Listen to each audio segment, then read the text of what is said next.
जय श्री राधा। हंस दूतम मूर्छा कैसे टूटे, क्योंकि यमुना में ही कृष्ण को याद करते हुए मूर्छित हो गई थी श्री राधा रानी। उनके रोम रोम से कृष्ण कृष्ण कृष्ण बस यही ध्वनि आ रही थी। आकाश से एक हंस उतरा था उसी समय। वो सीधे श्री राधा रानी के पास आकर खड़ा हो गया। जाओ जाओ यहाँ से।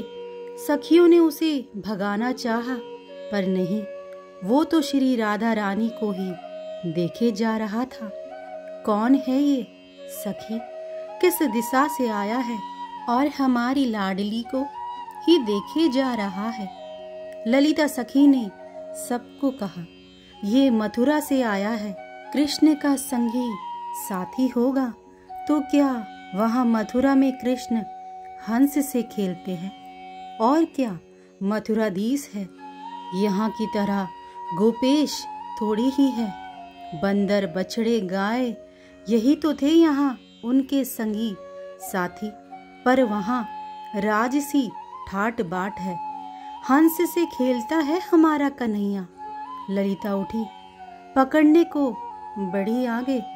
ये भागा नहीं, ना ही उड़ा। ललिता सखी के पास प्रसन्नता से चला आया था। देख हंस, तू क्या सच में उस छलिया का खिलौना है? हंस, हमसे झूठ मत बोलना। देख, क्या ये सच है कि हमारे नंद नंदन ने तुम्हें दूत बनाकर भेजा है यहाँ? अगर ये सच है तो तुम्हें यहाँ कुछ दिन रहना होगा। नंदगांव और बरसाने को देखना होगा। यहाँ के लोग कितने बेचैन हैं। देखना होगा तुम्हें यहाँ के लोगों की बेचैनी को। तभी तो तुम जाकर सुनाओगे ना अपने स्वामी को।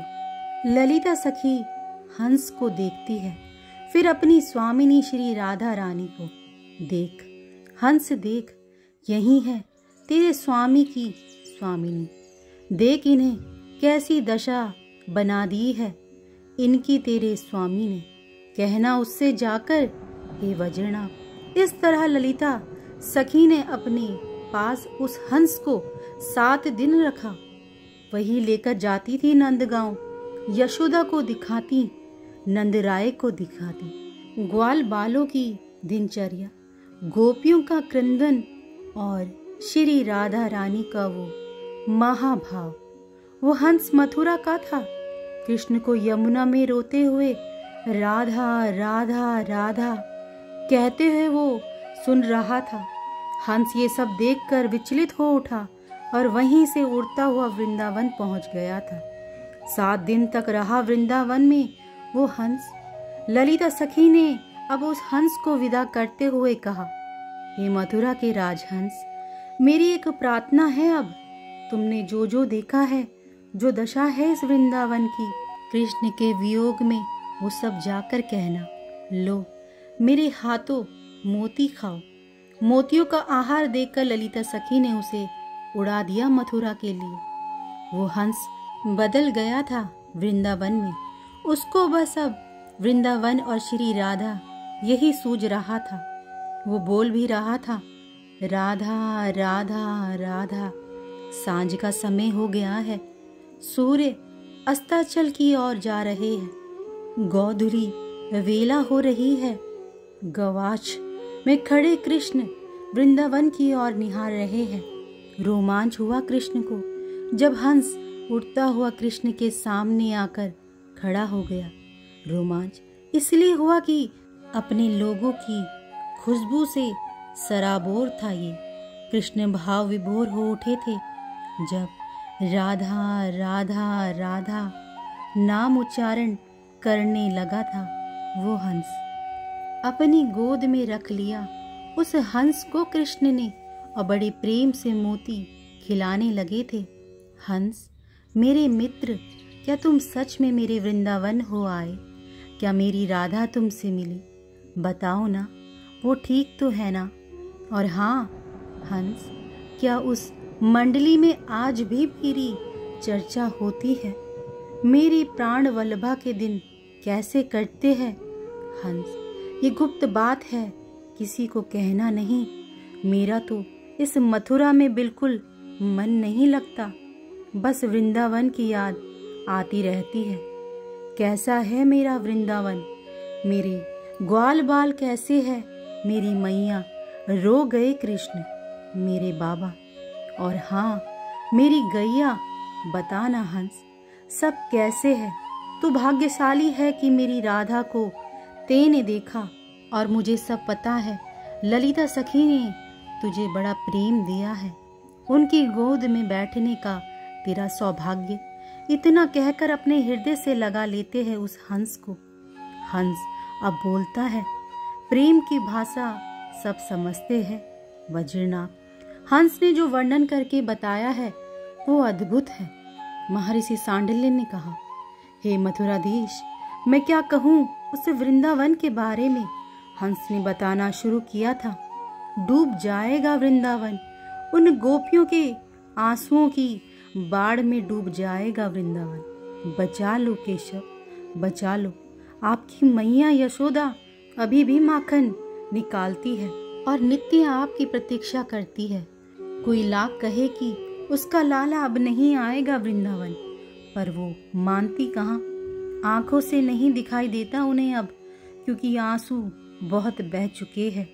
आंखों से सुनाई भी कम देता है, क्योंकि आंखों का संबंध कान से भी होता है। वो मैया यशोदा मानने को राजी ही नहीं है कि आप देवकी के पुत्र हो। मैया यशोदा का कहना है कि कृष्ण मेरा ही पुत्र है। चाहे दुनिया कुछ भी कहती रहे, वो नहीं मानती। एक दिन स्वयं को रस्सियों से बांध लिया मैया यशोदा ने। गोपियां दौड़ी, मैया मैया ये क्या कर रही हो? बहुत दर्द होता है, बहुत कष्ट होता है, मुझे तो हो रहा है। मेरे अत्यंत कोमल कन्हई को कितना कष्ट हुआ होगा जब मैंने उसे बांध दिया था। मेरे ये हाथ टूट क्यों नहीं जाते? वो अपने हाथों को पत्थरों में मारती हैं। गोपियां जैसे तैसे उन्हें शांत करती है। पर हे मथुराधीश, आपके बाबा नंद के बारे में तो मैं क्या कहूँ। गंभीरता ओढ़ ली है उन्होंने। समाज के सामने गंभीर बने रहते हैं। कोई कुछ कहता है आपके बारे में तो ज्ञान सुना देते हैं।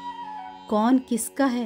ये जगत बिछुड़ने के लिए है, पर अकेले में रोते हैं, बहुत रोते हैं। और जब कोई उन्हें पकड़ लेता रोते हुए तो कहते हैं आंखों में कुछ पड़ गया था। रात रात में अज्ञात से बातें करते हैं। कैसे लाता मैं उसे यहाँ वृंदावन? क्या इन लाठियों से उन जरासंध जैसे आतंककारी का हम सामना कर पाते? और हमारी बात नहीं है, हम तो मर भी जाएं, पर कृष्ण को हम कैसे बचाते?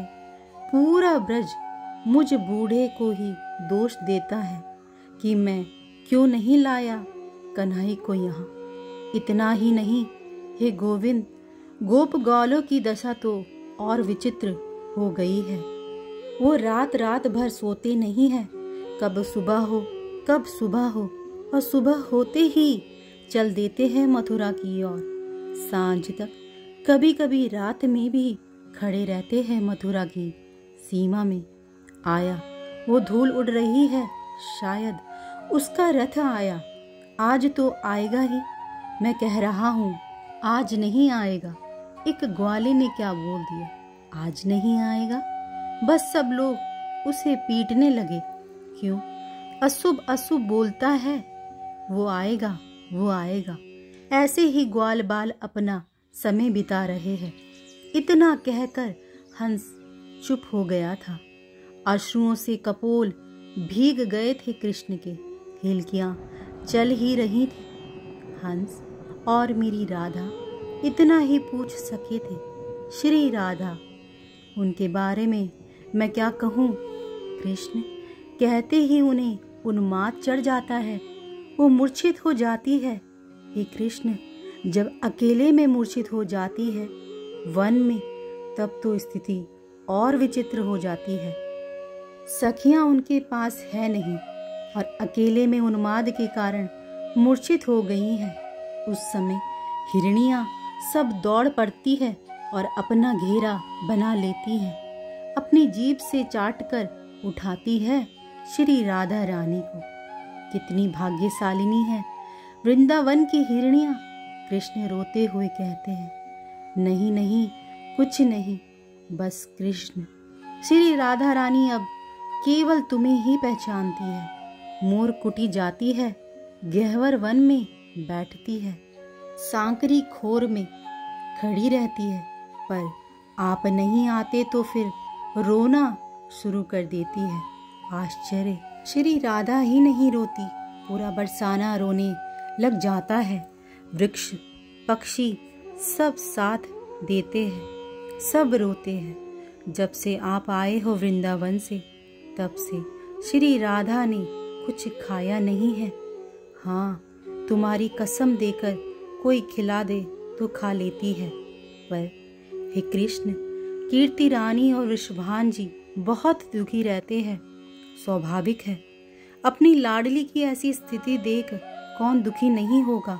श्री दामा भैया वो भी समझाते हैं, संभालते हैं अपनी बहन श्री राधा को। पर भैया क्या कहा था तुमसे उन्होंने?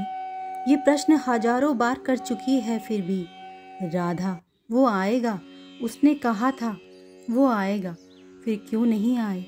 कितना समय तो हो गया है। श्री दामा कुछ नहीं कह पाते। हे कृष्ण, मैं जा रहा हूँ, वृंदावन में ही रहूँगा। मेरा इससे बड़ा सौभाग्य और क्या होगा कि श्री राधा के चरण रज की प्राप्ति मुझे होगी। मैं आपके उन दिव्य सखाओं के साथ खेलता रहूँगा, रोता रहूँगा।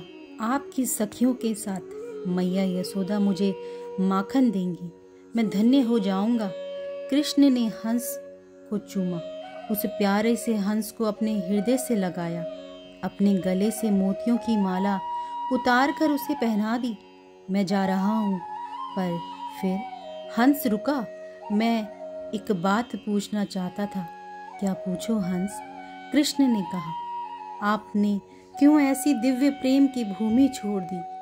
इतने प्रेमी जन क्यों छोड़ दिए? कृष्ण इसका क्या उत्तर देते हंस को? पर यहाँ मथुरा में कुछ नहीं है, काम हो गया है आपका। कंस मर गया है, अब चलो वृंदावन। नहीं नहीं, आपके लिए यहाँ कोई रोने धोने वाला नहीं है। आप यहाँ से चले भी जाओगे तो मथुरा वासियों को कोई दिक्कत नहीं होगी, पर आप वृंदावन चले आओगे ना तो बेचारे गोप गोपी, मैया, बाबा, श्री राधा रानी सबके प्राण वापस आ जाएंगे। मुझे जो कहना था मैंने कह दिया। मैं अब जा रहा हूँ वृंदावन। वो हंस उड़ चला। कृष्ण देखते रहे उस प्यारे से हंस को और अश्रु बहाते रहे। राधा राधा राधा राधा राधा राधा राधा राधा राधा राधा राधा राधा राधा राधा राधा